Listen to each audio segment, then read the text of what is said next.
Hello, everybody. My name is Ilkay Silk, and today I am in conversation with Anna Silk. Anna is my daughter, and she's from Fredericton, and we're here to talk about what she does and how she did it and what she likes to do and what she wants to do. So, hello, Anna. Hello, Mom. This is so cool. I Isn't love it? this. And hi, everybody. Thank you so much for joining us this morning. It was this morning where I am. So, yeah, I'm very, very excited about today. Now, I have some questions for you, Sure. and so we'll go from there. And I also want to really encourage people to, post some questions so Anna can answer them. And hopefully this conversation will, proceed, and that you'll get to know about a little bit about her and about what she does and how she does it. So my first question to you, Anna, I think is one that people would want to know, and that is, when did you know that you wanted to be in this profession and that you wanted to be an actor? You know what? I think that's a very good question. I think truthfully, I always knew, you know, I don't know if many of you know that my mom is a, studied as an actor and became a teacher and a director. So I was always surrounded by theater people and watching plays from the audience as a kid growing up. So I got to see a lot of talented people really sort of in their element doing what they love. So um, a big part of me always wanted to do that, but I would see such tremendous talent and think, well, I don't know that I could ever do that. But I always wanted to. So once I finished university in my hometown in Fredericton, New Brunswick, I I packed up and I moved to Toronto to try to pursue acting. And it was sort of like uh, once I sort of verbally said this is what I want to do, and started seeing myself in that light of maybe I do have something to offer. Then I just went for it. But yeah, I think it was something I always knew I wanted to do. Right, right. Yeah. And you left after university, right? When you I had. did. Yeah, I went to university and have a psychology degree. I have an honors degree in psychology, actually. And most people from that point on go into a graduate program. And I said to my advisor, I'm actually going to move to Toronto and pursue acting. And he was sort of like, go for it. That's great. So that's what I did. I moved there in November of 1999 and got a waitressing job in a couple of days, which was mandatory for starting out, and just kind of put the rubber to the road and trying to get out there. And it was I learned a lot very quickly, very quickly. I bet you did, yeah. Yes. And I remember that you made a specific choice too, in terms of how you were going to pursue this, because as you said, I'm a theater director, and my experience and my love and my passion is theater and performance in theater.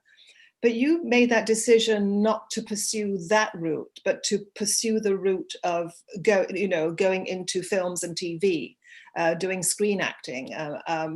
Why did you make that choice, do you think? I think, I was always mesmerized by watching film and watching performers on screen. Actually, and after college, I had a summer job and a couple jobs as crew on some film shoots, That were which was happening in kind of Fredericton? miserable. Yeah. But I learned because I knew what every single person on that set was doing.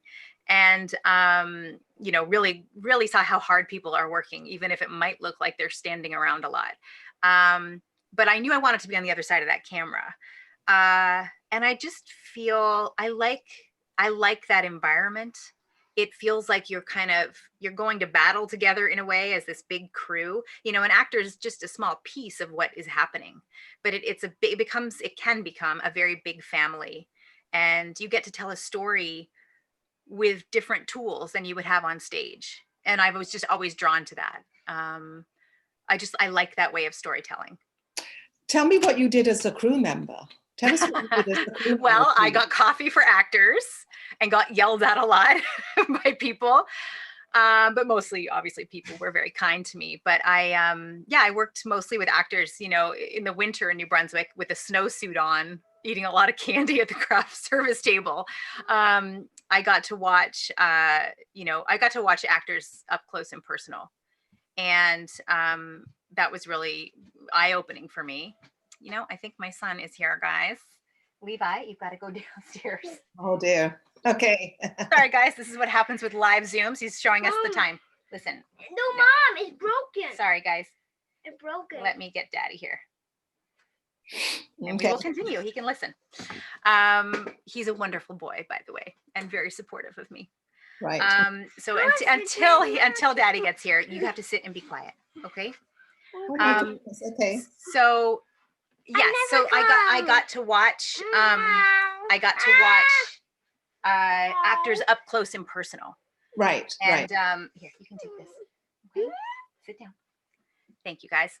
I got to watch actors up close and personal, and that was really eye-opening for me too. So that is really why I pursued that versus theater. You know, theater actually kind of terrifies me, if I'm totally honest. But it is a goal I have. I'd love to do something like that someday. Right. Right. And so you went off to Toronto, because that's Yes. where people go. Yes. And you got a waitressing job. I did. And then you started taking classes, right? I did. You know, there's always a part of me that wishes I could have had the theater school experience, because I think that would have been, honestly, it would have been a really great experience, but it would have been really tough for me if I really think about it, because I felt like I was kind of shy in that way. Right. You know, for me, it was more of a quiet, contained pursuit. And there's something quiet about film and TV. And I think that's probably another reason I was drawn to it. But I started taking classes, which I think it's really important to train, in my opinion, but it's definitely important to be in the right place and to decipher the right place. There's no, you know, you can certainly word of mouth and talking to people that you respect helps, but the right place is one that lifts you up. You know, a place that is challenging and nerve-wracking and all of that kind of stuff, but it has to lift you up. It has to be an environment that feels good and supports you rather than cuts you down. I'm saying that because anyone watching that is wanting to pursue acting, there is some places to study that are not particularly kind, and that's everywhere. So I would avoid those places, because they're not conducive to good work. There's a little tip for me. But yeah, I started studying right away, which was very valuable for me. And you know, I moved to Toronto when I was 25 years old, and that's kind of late to start pursuing acting. It really is. So I was suddenly getting into auditions at one point with actors that had been doing it for 15 years, and I was just starting. So in one sense, I felt good to be in that, included in that group, but in another sense, I felt very behind. Right. Yeah. And you would have felt behind with a younger group of people studying too, right? Because they would have had a different energy to you. You were sort of stuck between two places. Right? I was. And I'd already had the university experience in terms of life experience, which I think is really valuable. But I just felt like I needed to get out there and put myself on the line and kind of fail on my own terms. Right. Which, believe me, I did many times. But yeah, that's how I started. And from there, you know, I did eventually get an agent in Toronto, and, you know, have worked with various agents since then. But, you know, I started getting out into rooms, and particularly in Toronto, you really start auditioning for a lot of commercial work in the beginning, and started to book some commercials and little bits on TV shows and things like that. And truthfully, it was really exciting. It was exciting. I was waitressing and bartending and auditioning and just trying to find my way. You know, there's some questions coming up here now. Sure, yeah. So they're really good questions, and the first one is from Karina Walby. What are the best things your parents did for you to help you reach your goals? That's a great question. I'm going to address that too. And another question from Amy Smith: did your mother train you? Those are excellent questions. They are. Yeah. So the first one, what are the best things your parents did for you to help you reach your goals? Well, I mean, I think that both my parents are supportive of what I do, and have always been supportive of my choices and encouraging. But I think with my mother in particular, having her have been in the business and in the environment of what it means to be a performer, my mom always really understood what a success was for me. So sometimes I would come home, in the summer or whatever, and people either couldn't believe they saw me as an extra in a commercial, or they couldn't understand why I wasn't starring opposite Tom Cruise in his next movie. So, they had different views of measures of success, but my mom always understood what a success was. And for me, those successes were, I had a good audition. I felt good. I raised the bar for myself, and I walked in that room and I showed them what I had.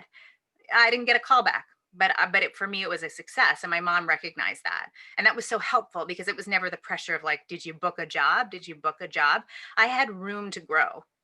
I think it's hard when you don't have that support from your family in particular. And certainly from your parents. If you don't have that support, it's tough because you feel like you have to show that success. And success can come pretty slowly in this business. It can come quickly. It can disappear. It can then come back. I mean, there's no, one thing to really remember is that we're journeymen or journeywomen in this business. It's piecing together over time, and it's telling the story of your career, just like you tell a story on screen over time. So I was lucky to have the support. And then Amy's question, did your mom train you? Well, not directly in terms of like, do it again, let's see it again. But in terms of, not that she teaches or directs like that, by the way. But she trained me. I mean, she trained me as a human to see someone that loved her job every day, that, she recognized her own successes. And so I got to see mom, go to work every day, happy and inspired. And so that's how she trained me, which was the most valuable way of training, to be honest. And that's a good answer, because that's yeah, true, right? yeah, that's definitely true. And here, talking about teachers, there's a question here from Beth Carpenter. Which teachers gave you inspiration and encouragement? Which teachers? Teachers. Okay. Yeah. Well, all teachers. I mean, I have to go right back. So my third grade teacher for sure, Madame Boyd. Because she was just so much fun and lively and open, and that I found that inspirational. God, I had a lot of great teachers. Father Mercer at St. Thomas University was very key in inspiring me to really to see myself through a new lens of the smart student, which I'd never seen myself before that way. So it's amazing what that can do when someone puts a new lens in front of you and you start seeing yourself and the world a little bit differently. And that's an inspiring teacher. In terms of acting teachers, I mean, I did have coaching in Toronto for a long time and learned a lot there. But once I got to Los Angeles, which is where I live now, I study at a place here called BGB. And I'm sure if some of you follow me on Instagram, you've seen me post about them. That environment for me is pretty spectacular and key. It's run by Steve Braun and Risa Brahman Garcia, and they're both incredibly inspiring. And they really created an environment where the most powerful thing you have as an actor is everything that you have. So everyone's encouraged to be themselves and lifted up as themselves instead of molding themselves into different things. Which is really freeing, especially for me, because I feel like my process, like I said, Mom, has always been a little quieter. It's easier for me to now see myself as the district attorney or the hard, kick butt fighting characters when I bring myself to those roles.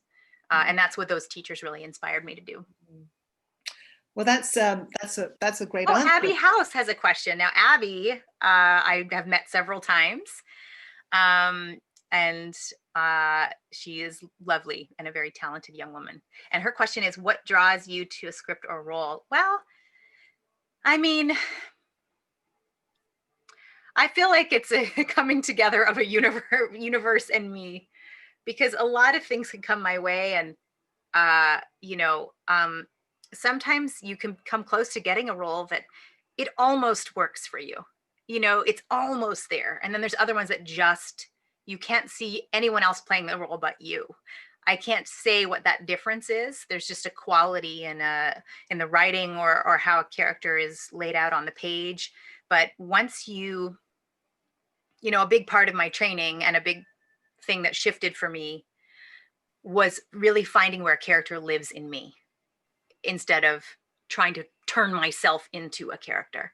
And that's a really important distinction and really powerful for me. So what draws me to a role, I guess, is when I find where it lives in me, then I have a voice from which to speak it, and I have something to offer. And that's what, you audition for things that aren't you, and you can't find where they live in you, and it's painful, but it's right for someone else. But it's magical when those roles that come along do really fit. And, Lost Girl playing Bo was certainly one of those roles. And I was lucky enough to book it. There's been others that I felt, this is mine, and I didn't book it. So yeah, I think it's where it lives in you. That's okay. So there is, what advice would you give to an older woman starting out in acting? I'm in my 50s. I think that's a great time to start. I mean, I do. I think that's a great time to start.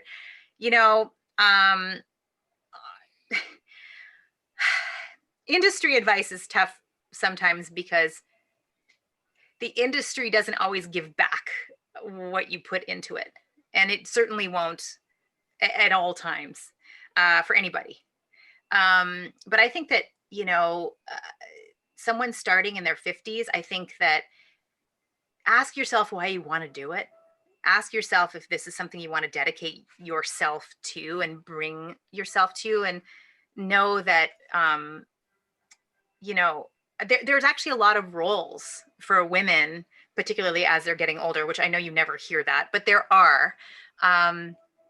And if you have felt that this is something you want to do and you feel like you can step out there, I would say, like, get into a great class, look for inspiration, find ways to be creative, find ways to be in plays, or I don't know where you live, but maybe, you can start calling agents and submitting to agents and seeing where that takes you. But I actually think that's a great time to start. I really do. There's a question here from Amy Smith again. How do you learn your lines, and what is your technique? This is an interesting question. How do you learn your lines? And what is your technique? Well, okay, I just know that you learn your lines very quickly. I do. And I'm always amazed at how quickly you can be off book.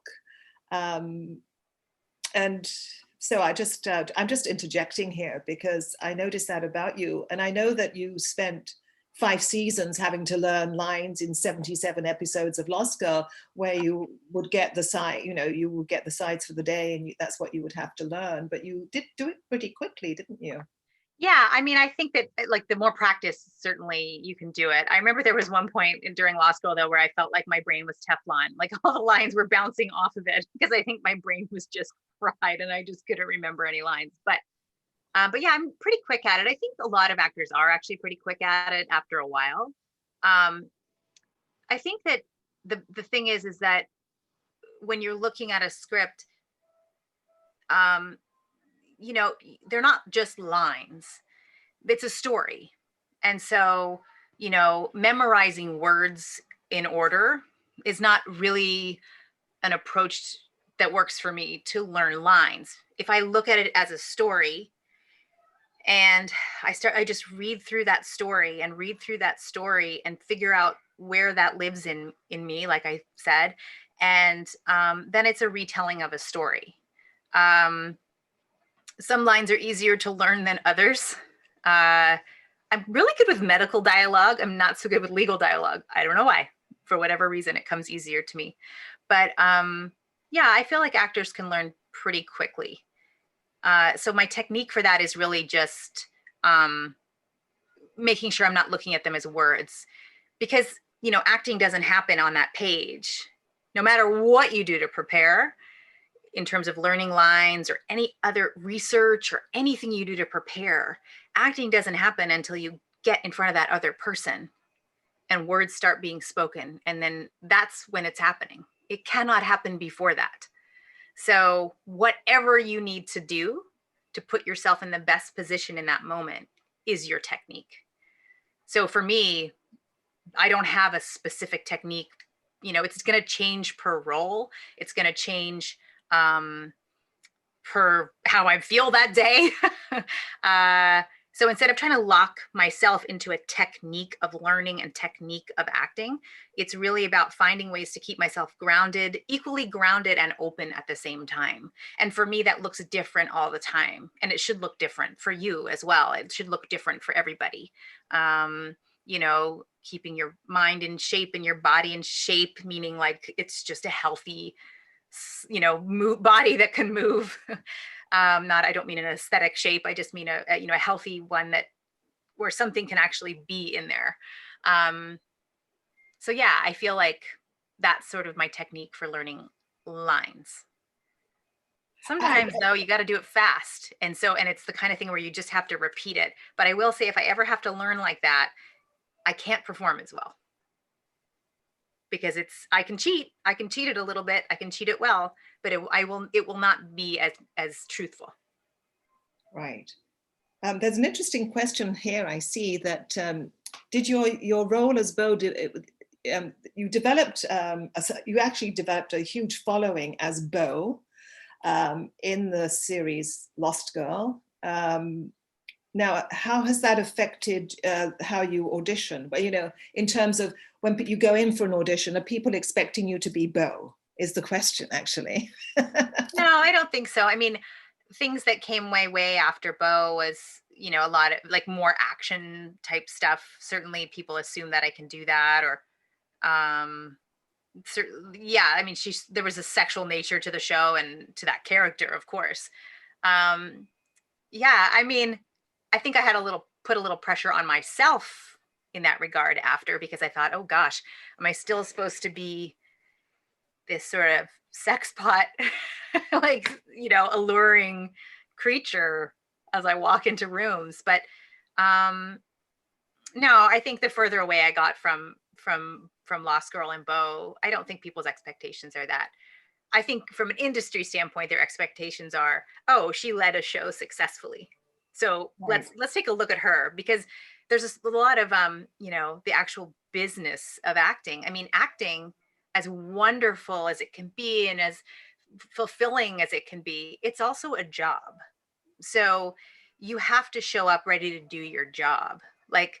So in terms of how do you learn lines or what do you do on set, regardless of what you do to get there, you have a job to do. You have to deliver in the moments you need to deliver, because you have to get the shot before lunch, and you have a crew of 100 people that you have to support, and a cast that are there to support you, but you also have to kind of lead them, especially if you're the lead of a show, into actually making a TV show. So it's I think that, people know that about me in terms of when I walk into a room now, they know that I've successfully done that. And that does help me more than as just how I am as an actor. Right. Someone wants to know how long it took you to tape one episode of Lost Girl. Oh, that's a good question. It took us, we would do 8-day shoots for an episode, sometimes 7, a couple of 6ers. Those were tough. But usually 7 or 8 days for one episode. Yeah. Yeah. So what else do we have here, Mom? Or do you? Well, Nancy's asking a question. So Nancy, for everyone, is my best friend from childhood. Who was your childhood best friend? Well, Nancy. Nancy was my childhood best friend. She still is my best friend. I love that you're watching this, Nancy. And I talked to Nancy yesterday. She's like, aren't you going to talk about me? Because that's a very Nancy thing to say. And I said, yes, but the truth is, I feel like I bring a little bit of Nancy to all my roles. So there you go. yeah. Yeah. And you know, but that's what I say to a lot of my students in terms of what you're talking about, in terms of what we do as artists, whether we're writers or actors or musicians or whatever.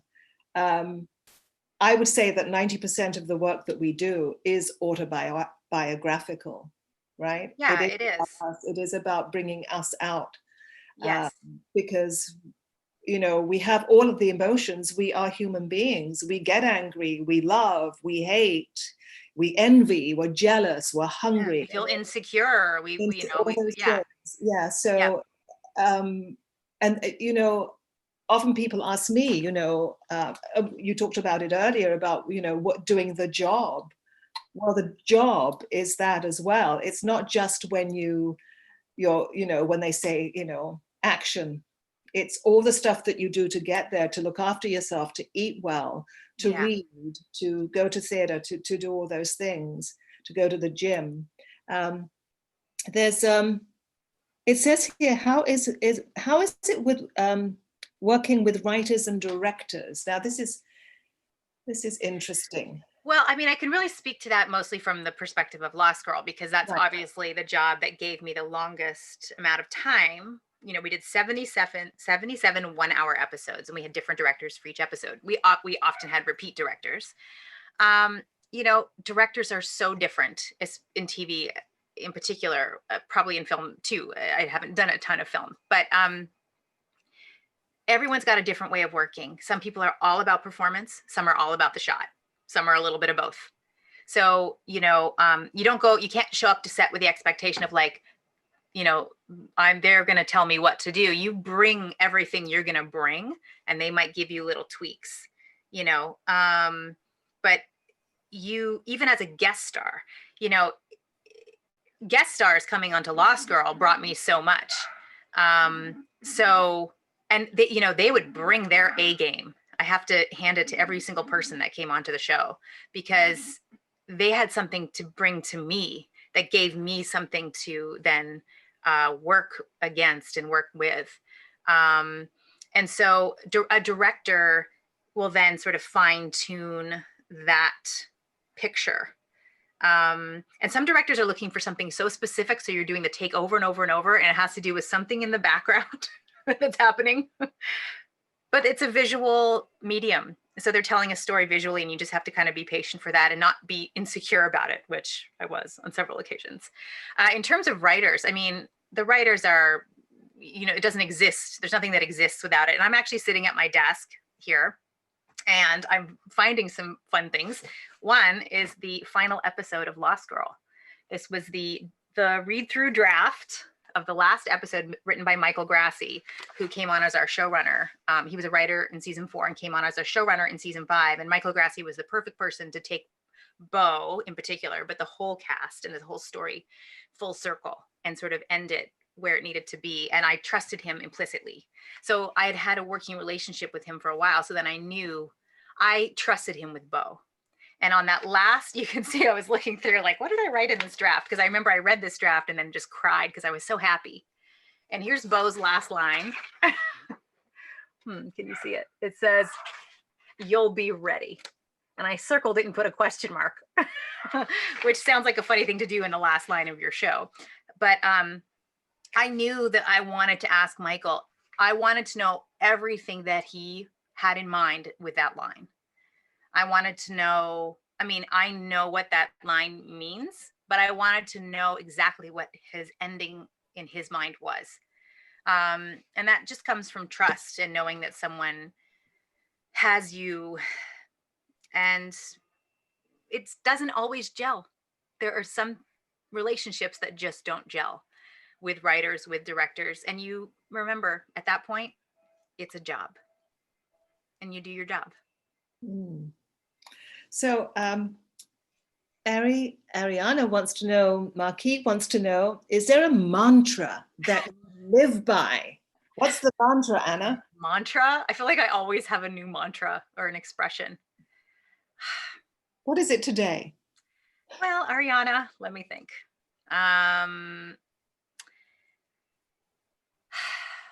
Well, when I look back on the past, there's something that I've had in my head for a long time, and I think I put it on Instagram once, which this guy that I like to follow on Instagram says, and it's when you think about things in the past that sort of bother you, and the mantra was, "What happened happened, and it couldn't have happened any other way because it didn't."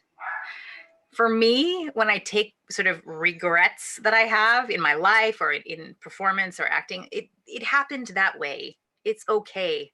Let's move on. So I like to do that to kind of let things go. And in terms of moving forward, I feel like um, the more I can fill myself up with things that bring me joy, and the more I can make sure that I value happiness above all other things in my life and in my profession, because it's, look, a lot of you are probably actors, and you know that it's can be brutal. It's not a gentle industry. It's not kind, and it's not sensitive to the to an artist. It's not. The actual structure of the industry is not. So moving forward, I think it's just finding ways and looking for inspiration and mantras everywhere that lift you up, and make you feel empowered, instead of like you are lacking something and this is where you need to get all the time. Because I will tell you, this mentality, which I know some of you, if you're starting, this is where you're at. There's nowhere to get there. So just actually drop the bottom out of it, let it go, and fill yourself up. So look for those kinds of mantras. I wish I had an actual mantra that was coming out of my mouth, but I don't. Well, you just did go, you went through so many there. I know. But it is hard, isn't it? And Yeah. as you say, it's brutal in the sense that, every audition you go to, you do the best. You said one of the things somebody has just asked, are any acting gigs coming up that you can talk about? And as you saw earlier with the guy the little guy who photobombed the Levi, who came into the screen there. Anna has a very busy life with two children, one Sam who's 7 and Levi who's 4.5, and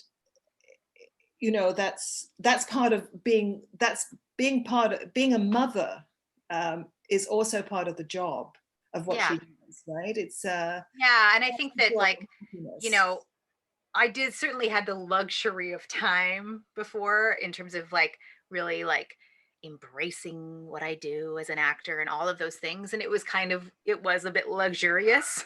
Right. But also it allowed me a little too much time to fill myself with fear and worry and doubt. And now, believe me, I'm still full of fear and worry and doubt every minute of the day. By the way, that never goes away. That doesn't change. You will still get hit with it. You'll still feel like you're not enough. You didn't do good enough job. You don't look right. All those things will hit you. The difference is that they hit me now, and then I move away from it and I keep going, as opposed to sinking in it and trying to feel like where I can make that change. So now I don't really have that kind of time. I have a busy life, as so many people do. And it's, being a creative person is very fluid within that life. It all weaves in. It's all one thing. It's all one big story you're telling. It's not, now I'm a mom, now I'm an actor. I mean, it's all the same. Right. Yeah. And any upcoming gigs? I think Abby asked that question. No, not that I know of. I mean, I'm auditioning, and there's some things that are exciting. But the thing is that, like I've said to Mom before, Lost Girl, I was in the business for 10 years before Lost Girl came along. I knew that there was going to be a place for me in the industry that was going to be a good place. Didn't know where, but I knew it was there, and it was. Bo was a gem of a character. She really was. And I got her at 35. I booked an ingenue role at 35. That was kind of unexpected, but I got to tell that story and be that character for a long time, and that was really incredible. And then I took a long break after that to be a mom and do those kinds of other things. So now where I find myself is a different place in my life. And I would say in the last year, I'm starting to feel that thing that's building of like, there's a place for me in this industry and it's going to be a good place. I don't know where it is. I don't, but I don't need to know because I know it's coming at some point. Yeah. So my question to you, you live this life now, and I know you're in Los Angeles, and that you're a young mom, and you have a lot of friends who are actors and who are in the same position as you, with families, and are auditioning, getting star roles and whatever. Is that community supportive of? 100%. I mean, I feel like I mean, a lot of my friends here are actors that have children that are all about my age. And, I feel like we need that community. And we need to talk about all our fears within that community. It can feel competitive sometimes. Right. But it's 99.99% supportive. And find your tribe and help other people. One thing that here's a bit of a mantra type thing, but when I was working on Lost Girl in the beginning, I would, like I said, guest stars would come in. The rest of the cast was so amazing, and I constantly would, in my mind somewhere in there, I'm comparing what I do to what they're doing, and I'm feeling very insecure about it, and I don't know if I'm enough, and I don't know if I'm doing enough, and I'm so conflicted, which frankly, so was Bo. So that's probably why it worked. But it was a little painful for me. But one of the things I remember, I was reading a lot of metaphysical books and stuff at the time. And one thing I read about was the law of abundance. And the law of abundance states that, that the universe is abundant. So just because someone else takes up the room of being amazing in that moment, it doesn't take away from you. You bring your own amazing. It's infinite. Other people booking work and having success doesn't take it away from you. Your time will come. And I think that's important to remember. Yeah, and it's interesting. I'm just thinking about, your time will come so that people know, when Anna went up to Toronto to pursue a career in film and TV, I did ask a friend, because I don't know that world very well at all. I did ask a friend who was working in that industry had been there for a very long time as a set deck and creating sets, etc. I said, who makes it in that business? Who can possibly make it in that business? It's so competitive, etc., etc. And he said to me, the people who make it are the ones who stick at it. Yeah, it's true. And I mean, you just have to make sure you love it, because it's a pursuit along your life. It's a lifelong pursuit. It's not you're a star, right? You might become the next Julia Roberts. I don't know. And that might be great, or you might not like it. I don't know. I mean, there's you just have to make sure that you love the pursuit of performing and the pursuit in the business. And because it can be rough. Yeah, and I just want to add to that, because I remember you saying, sort of in the middle of when you had that series, and you said to me, Mum, you said, even if I didn't have this series, I would still be doing this, right? I would. The pursuit is what it is. Yeah, it's the love of wanting to create, of wanting to tell those stories. Look, I'm going to take, these pictures are sitting over here, Mom, and I'm going to show people, because this was taken by my makeup artist, of me in the makeup chair. There's my Bo makeup. Yeah. And I look a lot like Grandma in this picture, right? Yes, you do. I do. And that's why I've kept this by my desk. Yeah. But that's a little thing that I have at my desk here. That's a little piece of inspiration for me. Yes. I surround myself with good memories and, all kinds of ideas. Somebody, You can keep, okay. Will you be in any more of Blood and Treasure? No, I won't. They didn't Rourke. kill They you didn't off? bring Rourke back. They didn't.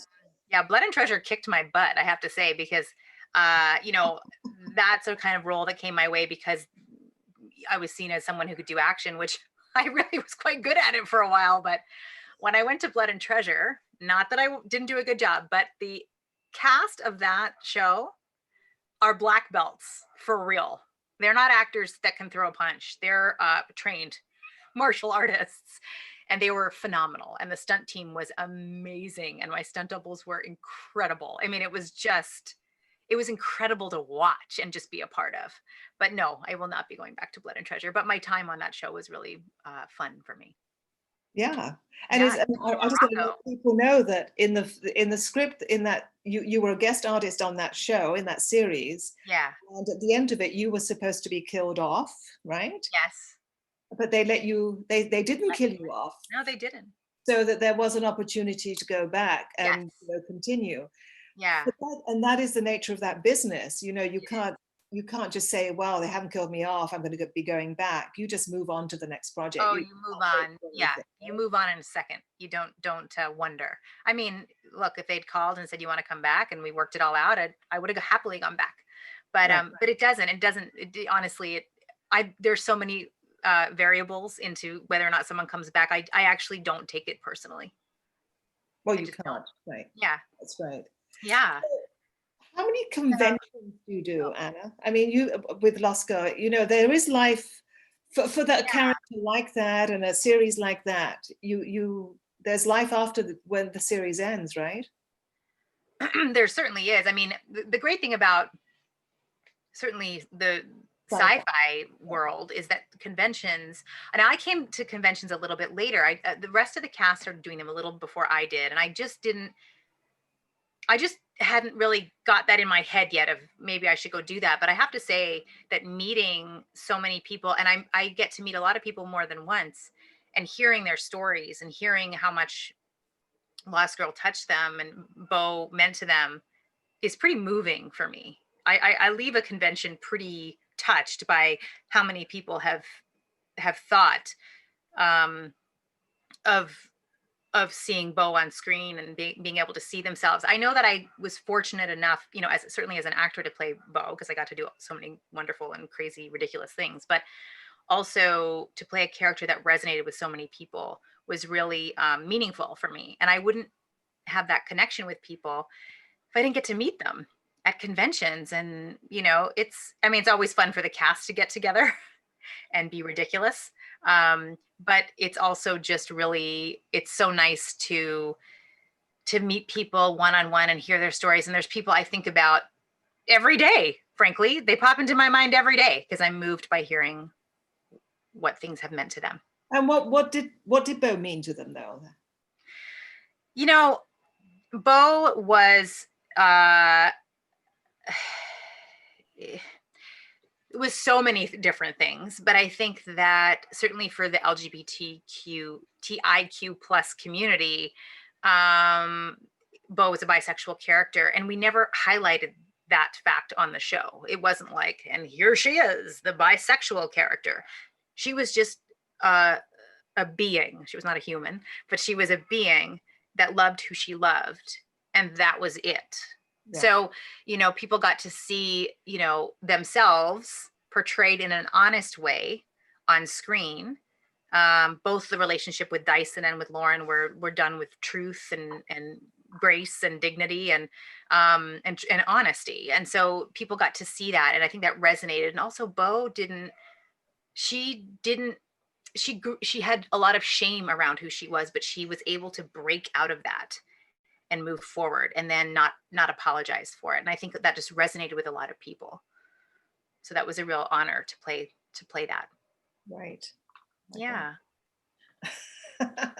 We're looking here at some more questions. Know people are asking such great questions. I know, and we can keep on going for a while here. I just want you to talk about, you know, when you first went down to LA, you went to Toronto, which is what most Canadians do. You know, actors who want to get into the East business, Coast they ones for sure.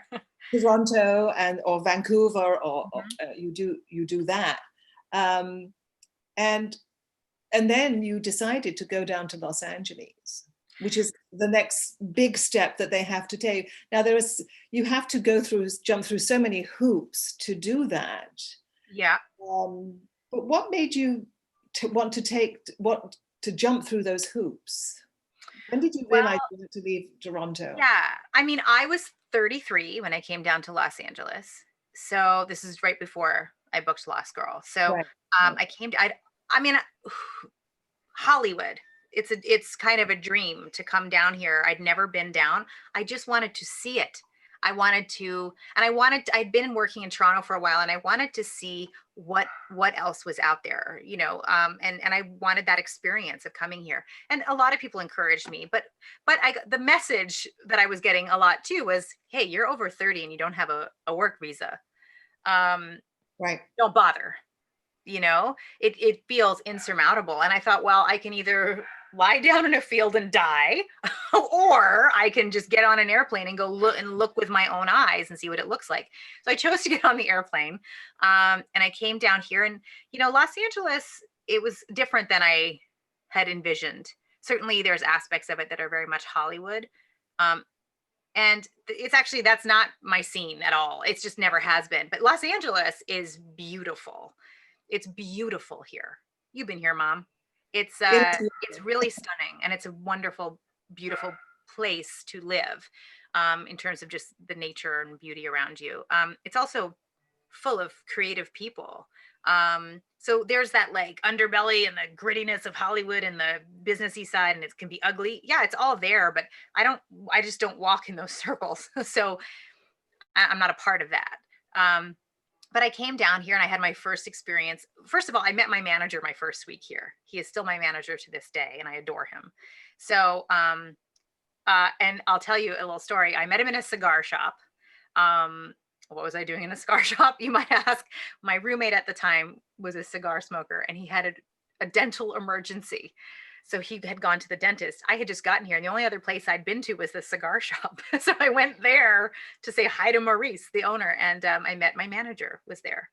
And you know, I happened to have my demo reel in the car and my headshot and all that stuff. And he was very nice to me. I could tell he was kind of like, okay, I'll take a look at it. Like, give it to me. You know, how many people does he meet? But he liked my stuff, and he liked me. And I started going out for auditions right away because of that relationship. And suddenly, you know, I was going to the Disney lot and all the lots here. And it was like, it was a dream. It was a dream. I was reading, you know, I remember going to the Disney lot the first time and Sally Field biking by me. I was just like, this is crazy. But it was such a great experience, and to get to read for different material, particularly sitcom material, which certainly didn't exist in Canada that way at that by the time that I came here. And that was really fun. And I had that experience. I went back to Toronto and I started getting my paperwork together to get a visa, which I did get. And at that time, and I came back down here for the second pilot season and booked Lost Girl. So that, of course, took me back to Canada for half the year. I spent the rest of the time here, and it was a great move. You know, also personally, I met my husband down here, and we had our babies here, and so it definitely feels like home, especially this morning, if you know what I'm talking about. So, it is. yeah. And we're going to start. I think we need to start wrapping this up. We could. Sure. Yeah. I just want to answer this. Okay, were your parents supportive of you when you wanted to work in the arts field? Yes, I think so. My background is quite. It's not checkered, I guess. You know, I've been in Canada for 50 years, and I've been in Fredericton and New Brunswick for all those years. I was born in Cyprus, which is in the Middle East. My parents emigrated to Britain when I was very, very young. I mean, I was 5 years old. I'm a Turkish Cypriot, and so I was educated in Britain before I emigrated to Canada. And yes, they were very supportive of whatever I wanted to do. I mean, they came from a background where nobody had wanted to, direct in shows or teach theater or any of that stuff, but they did support me. And but they supported me in a different way. They knew what made me happy, so they did support me. And so so yes, and I think it's important. And I've been teaching here for 50 years, and I have some perspective and some context to say this in. When I first came here, I did not know very many New Brunswickers who actively went on to train in this industry, in performing arts, because there was no culture of that at the time. Parents wanted their children to be the nurses, the teachers, engineers, to have a good, steady job.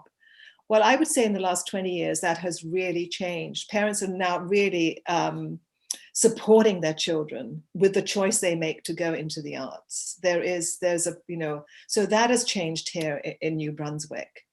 So I just wanted to add that. Yeah, absolutely. And, one thing that, anyone that knows my mom too will know that all my friends always wanted to come over to our house for dinner and things like that, because mom created such a welcoming environment for everybody. Everyone was included at our dinner table.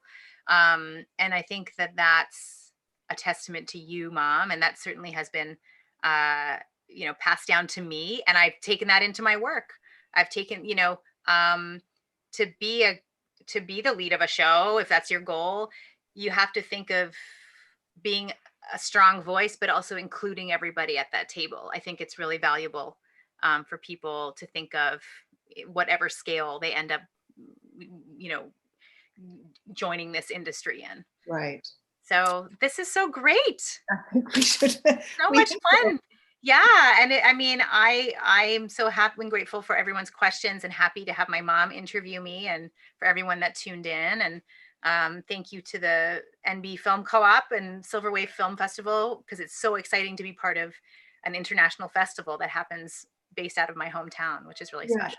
So I just want to add one thing there. I met Tony Mazzetti a little while back, about a couple of months ago, walking down King Street during quarantine. But anyway, I said to Tony that Anna had agreed to run a workshop through the film co-op on how to put yourself for an audition on tape. So yes, we will be doing that. I will be doing that, and I'm excited to do that. We'll arrange that. And and I want to thank the Film Co-op Silver Wave Festival for letting me be part of this conversation with an extraordinary daughter. Thank you, Mom. So I know that we can answer a couple more questions if we want to. So maybe there's a couple more. I know that was a great place to end, but I don't want to leave anybody out. So let's see here. There was one of, which Lost Girl scenes did you audition with Zoe and Chris? I mean, we're going off on a bit of a tangent here, but I will answer. So those scenes I screen tested for Lost Girl with Chris, and with another actor who was up there to play Dyson. And there was another Bo. There was 2 Bows and 2 Dysons. And but so with Chris, oh gosh, I don't remember exactly what we did. I do know that Chris picked me up and pushed me to the wall, and we left a crack in the wall, which sounds really dramatic, and it was.